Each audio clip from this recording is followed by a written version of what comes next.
Medical Kidnap Show on KFNX Phoenix Talk Radio with Rick Wood and Brian Shilhavy.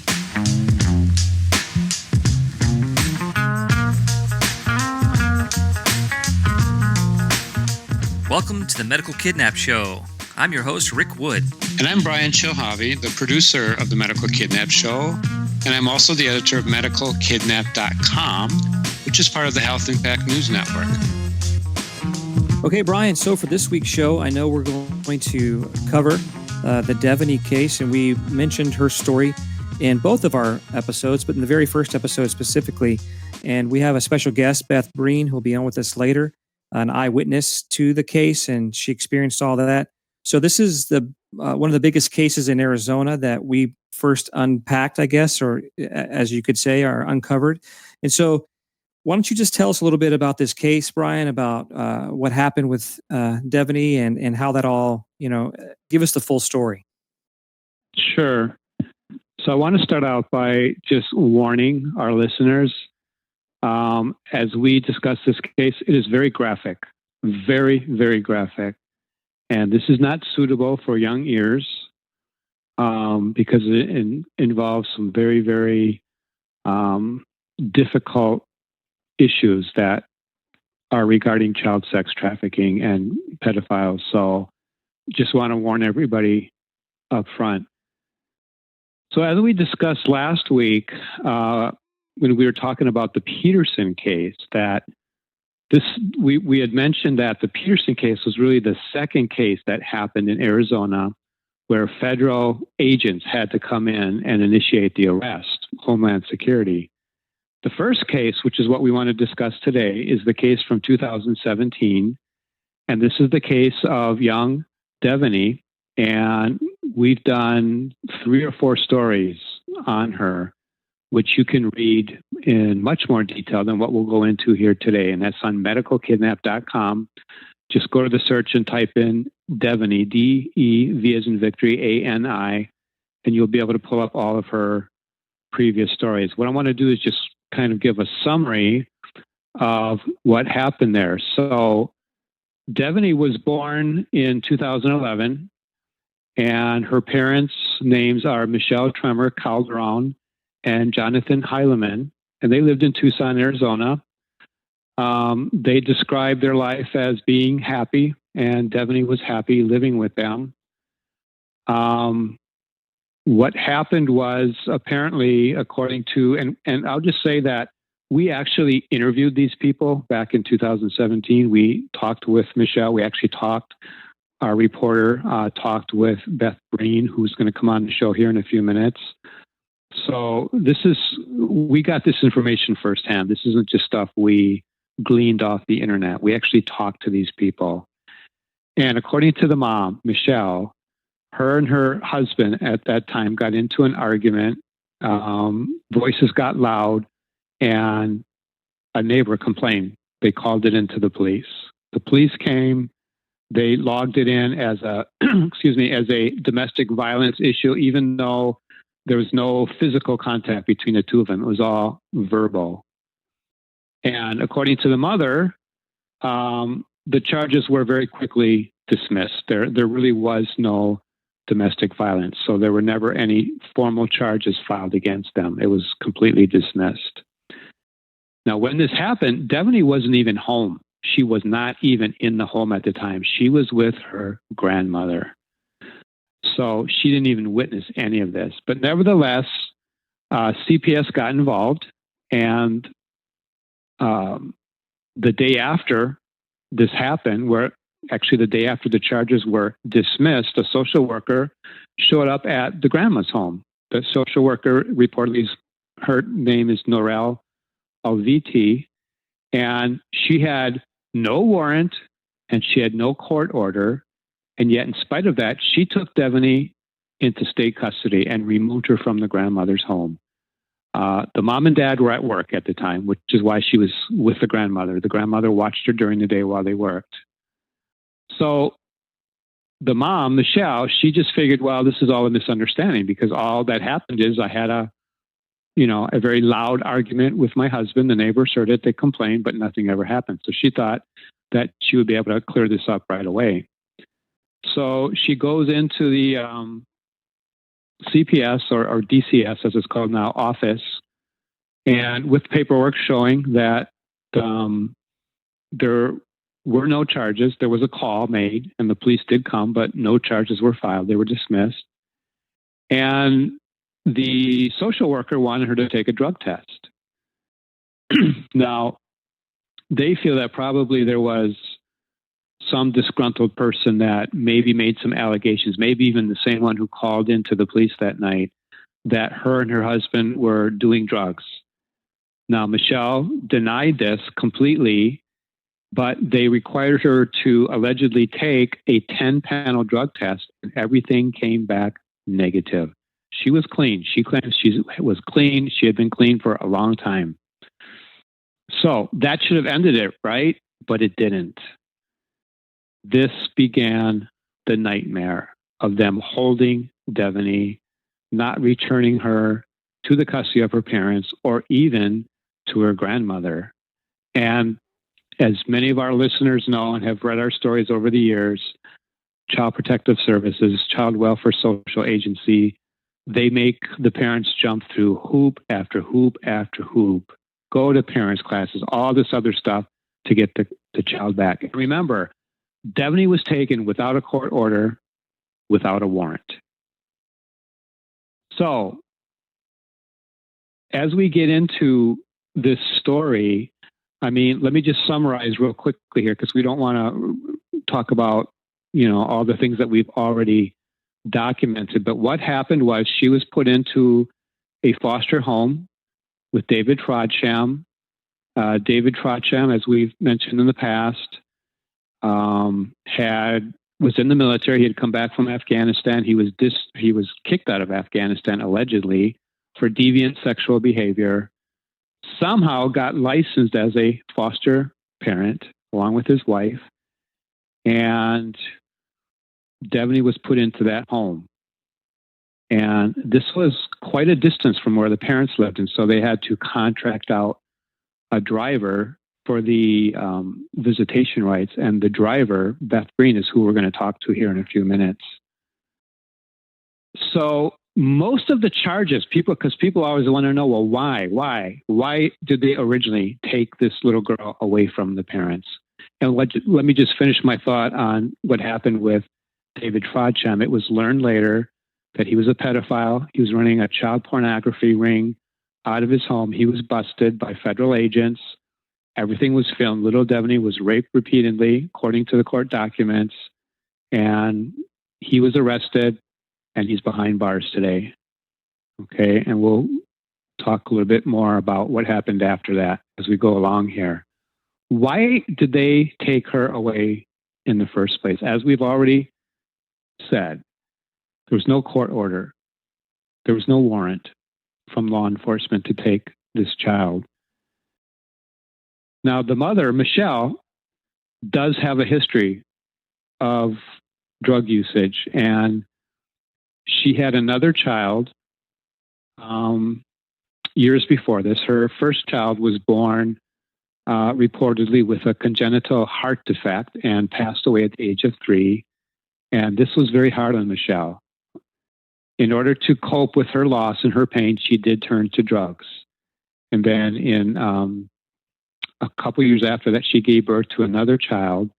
And this child was adopted by her mother because she just didn't feel like she was able to parent at the time. It was a very difficult time of her life. But she went to therapy. She went to counseling. She got her life back on track. She met another man that they fell in love, and then they had Devani. And by that time, she had a very clean drug history. That difficult period of her life prior to that was over. She had come out of it and had allegedly remained court-free. But that continued to be used against her with Devani. They kept bringing up prior drug usage from 13 years before this event with Devani. 13 years. I don't know about you, but 13 years, any of us 13 years ago probably have stuff that we're not proud of. And that's just, doesn't seem fair. continue. I'm sorry to cut you off there. No, it's important to bring this out because even though this story did get some local media attention, a lot of this was not disclosed. And according to the mom and the grandmother, this wasn't even disclosed in the courtroom. It was kept from the judge even handling the case. And so this obviously presents a lot of questions because this child was taken out of what seems to be a stable home. Not perfect parents, but are there any perfect parents? Are there? I've never met any. They weren't perfect parents. The child was removed, put into a state-certified foster home where she went into this home that was part of a child pornographic operation, pedophile home, and he was arrested.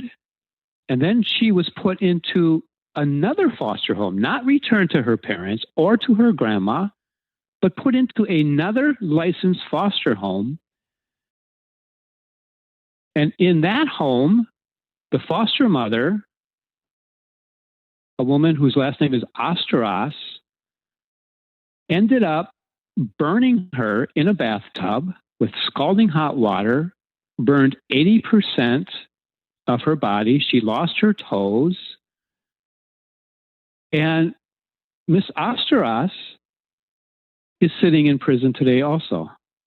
What I don't understand, Brian, is the grandmother already had a track record of raising one of her grandchildren. Why? Obviously, it's unfair, period, that she got taken away. But why would they at least give her to the grandmother? I just don't have this. Just makes zero sense. It's just and who's going to be held accountable for it? Yes, that is the big question. And I was pulling up the original lawsuit today and looking at it. This was the original lawsuit where Devani was named as a Jane Doe. Her identity was not originally in the lawsuit to protect her identity as a minor. And when she was placed into the second home, according to the lawsuit, there were warnings against this woman that she was placed with, Miss Osteros. Warnings from her own family members, allegedly, according to the lawsuit. And yet she was still placed there instead of giving back to either her parents or her grandma. And as you mentioned, her grandma actually had adopted one of her earlier daughters. And so she was already approved by DCS in Arizona as a foster parent, and yet they did not give her back. Now, we're going to talk about this in a few minutes with Beth Breen. But one of the things I want to point out first is that going through the original lawsuit again, which is stuck. If you look at the docket, the last entry is sometime in 2018. I don't have it in front of me here, but and Beth talks about this too, I think, or we'll talk about it. That case is going nowhere today for some reason. I don't understand that. I think a lot of people don't. But as I read through all the defendants, and the defendants are, the state and all the state agents, the social worker, and other agencies that contributed to this horrific outcome of this young girl who still is with a foster family somewhere. And one of the defendants is an organization called Christian Family Care. Christian Family Care. Christian Family Care is in Arizona. I believe they're based out of Tucson there. And this is what Christian Family Care says on their About Us page. And I'm quoting, quote, Christian Family Care is driven by a foundational belief a permanent, nurturing family is vital to every child's success. We see a future where every vulnerable child is loved and nurtured in a Christ-centered family. End quote. This is one of the organizations that placed her with Miss Asteras, who other people had warned against and who ended up burning her body. She lost her toes. She's been to court. She's been convicted, and she's behind bars today. Why? Why would a Christian organization who, according to their website, wants to place children with loving, Christ-centered families, and yet this little girl had been sexually abused, raped, tortured, and they put her into another environment where she was tortured. Why? Now, as you know, Rick, this brings out an important point. We published an article this week that I, quite frankly, have received a lot of flack over. In that article, I encourage everybody to go read. It's published on the Medical Kidnap website. It's on the Health Impact News website as well. And the title is Christian Churches Redefine the Meaning of Orphan to Justify Participating in Child Trafficking. And in this article, I track the history of the quote-unquote orphan care movement. And what I am telling the public in this article is that if Christian churches, primarily evangelical churches, if they were to say today, we are going to stop participating in the foster care system, and we are going to stop participating in federally and locally funded, government-funded adoptions. I'm telling you, Rick, we would make a serious, serious dent on this problem today of child trafficking, which leads to, and I'm not saying that Christians go in there with this intention, most of them at least, it leads to child sex trafficking. We know this. We've documented it. The U.S. government has done their studies and done their reports, and they have shown that the majority of the children who are sexually trafficked, the sexual slaves, the children slaves in this country today, the number one country in the world for child sex trafficking, come out of the foster care system. Now, whenever I point out the fact that these are Christian organizations, just like with little Devani, who are participating in this evil system, I always get a backlash. Well, we don't do that. We're the good people. The system needs good people. No, the system needs to be abolished. It is an evil system. I'm not telling any Christian that you shouldn't go help disadvantaged children. You should. If that's God's calling in your life, you should, but you don't need government funds to do it. Do it through your nonprofit church. Do it yourselves. There are people, and I'm not judging anybody's motives at this point, but there are people who make good money through the foster care system, especially the ones who run group homes, and they are by and large Christian organizations, whether Catholic, Lutheran, Protestant, Baptist, evangelical. They are the ones running most of these institutions in America today. And if you are a Bible-believing Christian following the principles of the Bible, how can you be involved in such a wicked, evil system as the current foster care system that puts all these children in harm's way? I don't want to hear, well, we're the good ones. Good. Do the good work. Do what needs to be done, but get out of bed with the U.S. government. Stop taking government funds. You know, once you start taking that government money, man, it's hard to turn it off. And this is what I don't understand. Like, yes, for a little while, I get it. Maybe you didn't know this was the case. Maybe you didn't know that the foster care system, the state-sponsored foster care system, is largely responsible for those kids being trafficked. Statistics prove that out. We've shared those statistics. Those statistics are on our website. Maybe you didn't know, but now you do. So to me, to continue to participate in that, like you had an excuse before. Ignorance was your excuse, but now you have an idea about what happens and how it works and how corrupt it is. It's like now you're accountable. Now you're accountable to what you do and how you how you handle that. Well said, Rick. And here's the problem I have with the Christian church. Stop redefining what orphan means. An orphan means no parents. And I'm sorry if this bothers you. If you're an adoptive parent or a foster parent, and you are suddenly faced with the fact that the children you have in your possession probably are not orphans. They all come from families. And as we have shown over the years, most of these families love their children. It was not their choice to have that child taken away from them.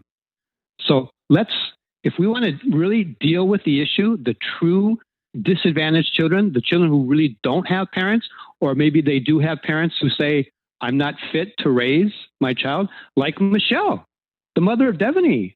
Early on in her life, she had a child and she felt like she wasn't fit to be a parent, and she allowed her mother to adopt her child. We're not against that, but that doesn't have to be done with federal. I mean, you get involved with foster care and adoption, as we see with Devani. They won't even let the grandmother have access to her own granddaughter. So let's keep these kids out of the system if you're a believer in Christ and you want to obey the biblical mandate of taking care of widows and orphans, not just orphans, but widows. And if you want to expand the meaning of orphan to include disadvantaged children who still have parents, well, hey, why don't we expand the definition of widow too? Because a widow means her husband died, well, and she's a single mom parent. Well, guess what? There are plenty of single mom parents today who love their children and would keep their children if you give them the chance and you minister to her too, not just worry about her child. Exactly. Because what we are doing in the United States today is we are destroying motherhood. When you take that child away from that mother forcibly, not only are you, in most cases, and the statistics bear this out, in most cases, you are not only dooming that child to a very, very difficult future where they're going to end up either being pimped or in jail for drug usage or anything else, and very few of them go on to get an education and become productive members of society. Very few. Now, please don't email me and give me your example of a good example that does happen. It does happen. I'm not saying that. But give me an example where you do that and you go back and find the birth mother, and that birth mother has a better life as a result. I guarantee you those stories don't exist. They don't. Because I've talked and worked with these mothers for 5 years. And the ones I talk to, they're fighters. The ones I don't talk to are either on the street or in jail or they've committed suicide. And if you want to participate in a system like that, you're going to have to answer before God. I'm sorry. It's almost like they have criminalized poverty to some extent too, right? A lot of these kids are taken away, or mothers aren't necessarily in the upper income bracket, so it's easier for them to kind of get away with taking their kids. Or is that incorrect? No, that is 100% correct, Rick. Yeah. What happens is we have massive, massive government funding for foster care and adoptive parents. So if you want to be a foster parent, we've got pictures on our website and some of our articles of the Ad Council putting out billboard signs for recruiting foster parents. And one of them says, you don't have to be a perfect parent to foster. Well, what about the birth parents? They're not perfect either. Why not take some of that massive funding and help that troubled single parent mom who, usually is in the poverty level, doesn't have the resources that a foster parent is now going to get because they got somebody else's child. Take that foster money. Exactly. Take that foster money and let's pour that into helping these parents get job skills or take parenting classes or do whatever. That's honestly, that you've already addressed this. That's what that's what we should be doing as the church. If you call yourself a believer and you go to a church, that's how you need to be supporting these women is helping them be successful in life so they can raise their kids to be healthy and happy and whole. A lot of times that's all they need. They don't need to be taken away from their parents. The parents need to be taught and helped. They need moms and dads, Anyway, you're right. It's just like it gets under your skin. Well, we're very excited tonight to have a special guest, Beth Breen, with us. Beth, welcome to the Medical Kidnap Show. Hi, thanks for having me. It's nice to have you. So, Beth, you were hired to be the driver to transport young Devani from her foster home to visit her mother each week. Now, some of the media reports are claiming that you actually worked for CPS or Department of DPS and or a whistleblower. So can you tell us, actually clear up what your role actually was and what your role was in transporting Devani and what you noticed in your time with this little girl that concerns you? Sure. So I was a contracted driver. So the company that I worked for contracted with DCS, or it was CPS back then. It has since changed to DCS, but this company contracts with the agency to transport children to and from appointments, visits, and therapists. And I often wondered why there was this young child, she was just 2 years old, being transported 90 miles away, and why weren't they transporting the parent to see the child? And it did often dawn on me, why is this child so far away from her parent? And so I didn't notice anything. When they put you through training, you are not to engage with the situation. You know very little about the child. And if the child says anything to you, you are to redirect them. But Devani was so young that she couldn't really articulate anything that was going on with her. She wasn't putting sentences together. The one thing that really alarmed me is that she was always very happy to go and see her parents. She would sing all the way to Tucson, and she was so excited and just would jump into their arms. And it was very apparent there was a very strong bond, and they loved each other. They were always there, never late. But when the visit was over, it was a horror show. Devani would have a complete meltdown. And I became the driver that could redirect her probably a little bit better than most. I bought a little DVD player and played movies for her to try to get her mind off of it. And it eventually got a little bit better, but she would scream basically almost all the way back to the foster home. And sometimes she'd fall asleep, and when I'd wake her up and she'd realize where she would start to cry. But I didn't really realize that there was anything going on. There was nothing that alarmed me that there was anything going on there. I have very little contact with the foster parents other than getting a signature from them. When I pick them up and drop them off, that's the only contact I had with the foster parents.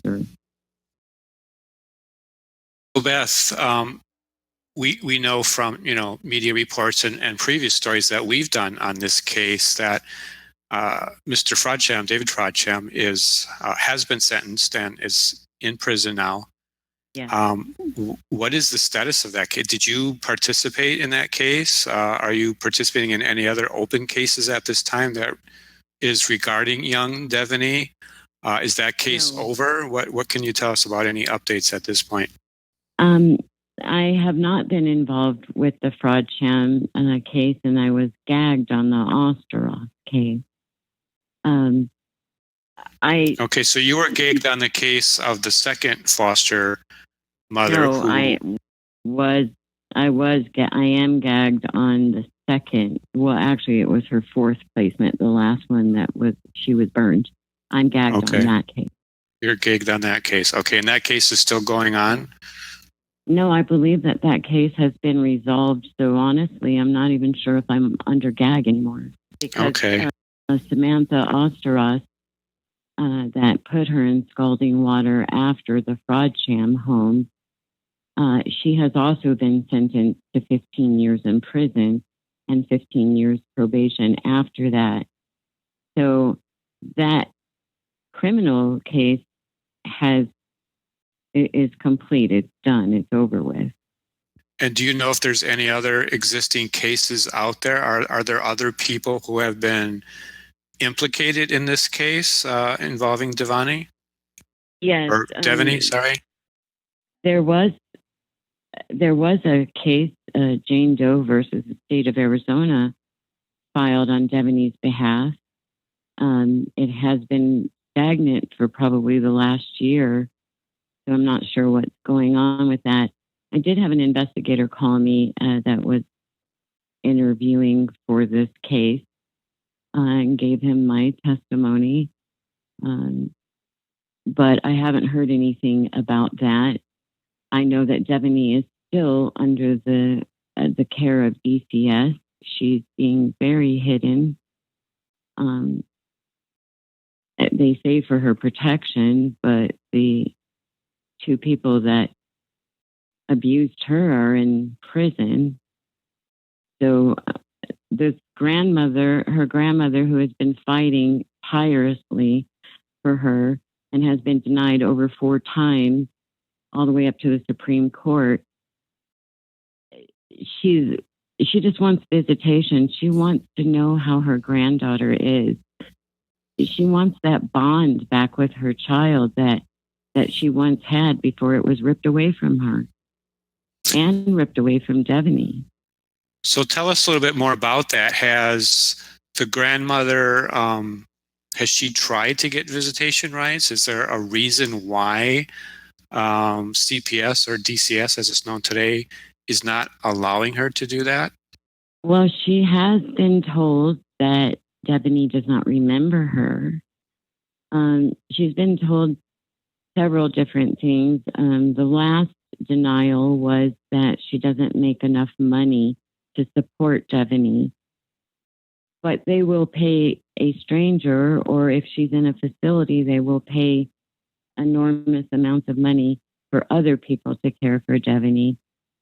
Nobody wants to disrupt Devani's life. Her family, if Devani is getting the care that she needs and she wants to be where she's at, but she deserves the right to know her family and know the truth. Right. And this is the biggest thing that they want to get across, the family does, is that no one wants to traumatize Devani any more than she has already been traumatized. But nobody knows what Devani has been told, because there's who has contact with her. We don't know. So the situation with the grandmother, I mean, is she requesting custody, or does she just want to have visitation rights to come back into Devani's life? Well, she did request custody at least 4 times. So if that's not going to work, then she wants visitation. Whatever is best for Devani, that's not going to traumatize her. You know, even if it's a therapeutic visit, she wants to see her grandchild. So, Beth, you were also once arrested for protesting against the abuses of CPS there in Arizona, and you spent some time in jail, where you also got to know some of the other women who were incarcerated as well. What can you just tell us about that entire experience, from just getting arrested to also what you learned from those women while you were there with them? It was a very horrible situation. It was just disgustingly dirty, and I mean, I can't even explain how disgusting that jail was. And I sat there and we looked at all these women with their heads down and the sadness in their eyes. And we asked them why they were there. And probably 99% of them were there on drug charges. And so we started talking to them and asked them why, what got you hooked on drugs? How did you get hooked on drugs? And, probably 90% of those stories were, DCS took my kids away. Wow. And I've been fighting and they fight with so much that they lose everything that they have and they're defeated. It's almost impossible to win against the system.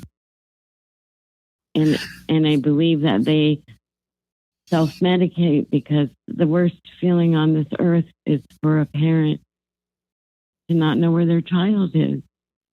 Yeah, there's been long-term studies done that we've published on the effects of this process of removing a child from the parents in terms of the outcomes on the child. And the outcomes aren't good, as we have published many times. A child left in a home, even a troubled home. And by troubled, it's usually parents who have drug issues, as you're describing and others have described. But very little. I mean, I think there's a couple of studies that have been done years ago. I don't know much recently on what is the effect on the mother? What does this do to mothers? And this Families. seems, families, the parents. It breaks the parents up because it's, if they have to jump through the hoops of DCS, they have to go to parenting classes, they have to take drug tests, they have to do this and try to keep their job and maintain their, household. And, they have to take buses, sometimes 3 or 4 buses to go take a parenting class. They're exhausted after jumping through these hoops and they still don't get their children. Well, this is the issue that is one of the biggest tragedies in America today. And I think Devani's story really accentuates how bad this problem is. I mean, here you have imperfect parents. And are there even perfect parents in society today? I would say no. All parents have faults. And so here, perfect. Right. And so here, who gets to define that? Who gets to define what's a good parent and what's a bad parent?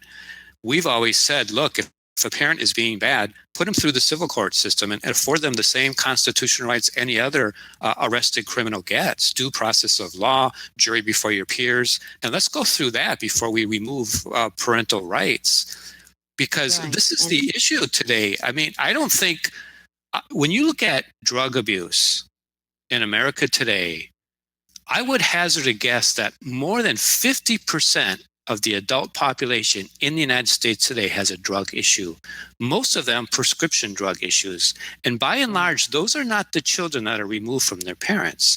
It's the poor, the minorities primarily, not exclusively, but to a large extent, it's these poor parents who don't have economic means to provide the same benefits, or homes or prefer to give them healthier treatment. So what if a parent wants to treat their child's epilepsy with marijuana? If that works, they should have the right to do that. Exactly. They don't need those toxins injected into their body. Exactly. So as you pointed out earlier in discussing the situation with the grandmother in this case, what if the system were to concentrate on, the family unit, family reunification, and provide funding to help these parents? Obviously, Devani's story shows that would have been a far, far better outcome than having her go into this very corrupt foster care system, which we have documented over the years is full of child trafficking, pedophiles, child sex abuse, drug trials. Some of these children are being used for drug trials, which they could never do if the parental rights were still there, if insurance companies were involved. We've documented all of this. And that's why we've always said the system needs to be abolished. It's too corrupt to be reformed. When you have a little girl like this, not even 2 years old, ripped away from the parents because the parents, in this case, it looks like had a previous drug issue, didn't even have a current one, but just based on the fact that they already had, at least the mother had, previous children taken away, she had a previous drug issue, that was enough for them to go in and rip this child away from the mother. And she went into a pedophile ring, according to court conviction now, with a man sitting in prison, and then was transferred to another foster home where that mother burned her, and she's now sitting in prison. Wouldn't it have been better to help the mother, help the father, improve their life conditions, and provide a more stable home for that child? This is what we're facing today with the state of child welfare and foster care in the United States. Can I circle back to Beth real quickly?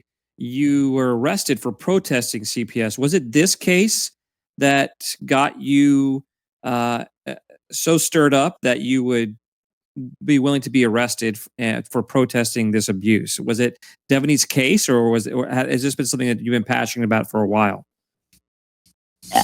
Well, I've always been passionate about helping children, but this case definitely woke me up. And yeah, I mean, I wanted to stand up and be the voice for Devani, because nobody in the state of Arizona has ever answered to what has happened to her. No one. Mm-hmm. Not Doug Ducey, not Greg McKay, not Mark Brunovich, none of them. It gets hushed up every time it's talked about. They don't want it talked about. They know they failed this child at least 4 times. So that's what you were protesting when you were arrested, Devani's case? Yes. We were protesting for all the children, but I was there on Devani's behalf. And I would definitely do it again. I mean, it was a horrible experience, but it was a very enlightening experience, and I learned a lot from it. And I got to see, so many desperate people that once your children are ripped away from you, you have nowhere to go. What do you do? Mm-hmm. They've beaten every bit of fight out of you. They've robbed you of all your expenses, so you have nothing else. You lose your job because you can't keep up with all the classes and the drug tests and trying to work a 40-hour job a week. Mm-hmm. So the message... Like zombies. They're walking around just lost. They're just lost. Like the message that you want to give to the public and to the government officials in Arizona today is what, Beth? Is it regarding Devani? It's to allow her family to at least have visitation rights, right? There needs to be accountability for what the state did to her. They placed her in every one of these placements, and they are accountable for everything that has happened to her. And although Fraud, Sham, and Osteros went to prison, what about the guardian ad litem that placed her in all 4 placements and still refuses to step down? And what's her name? Taya Gilbert. Taya Gilbert. She's been a guardian ad litem and an adoption attorney for well over 20 years in Pima County. She's well known. She's well liked. And I don't know. I don't even know what to say. Mm-hmm. She was initially trying to adopt Devani to the Fraud Shams. That adoption was talked about early on. Probably Devani wasn't even there 6 months. Is there anything else you want to say, Beth? I just want to say that I probably haven't slept since I've heard this story. I haven't had a good night's sleep since. And how can anybody not stand up for our children? And that I don't consider myself a whistleblower or a hero or anything. I'm doing what's right. This has been the Medical Kidnap Show on 1100 KFNX Radio. You can follow us on the web at medicalkidnap.com. Also, subscribe to our podcast, The Medical Kidnap Show, and follow us on YouTube under The Medical Kidnap Show.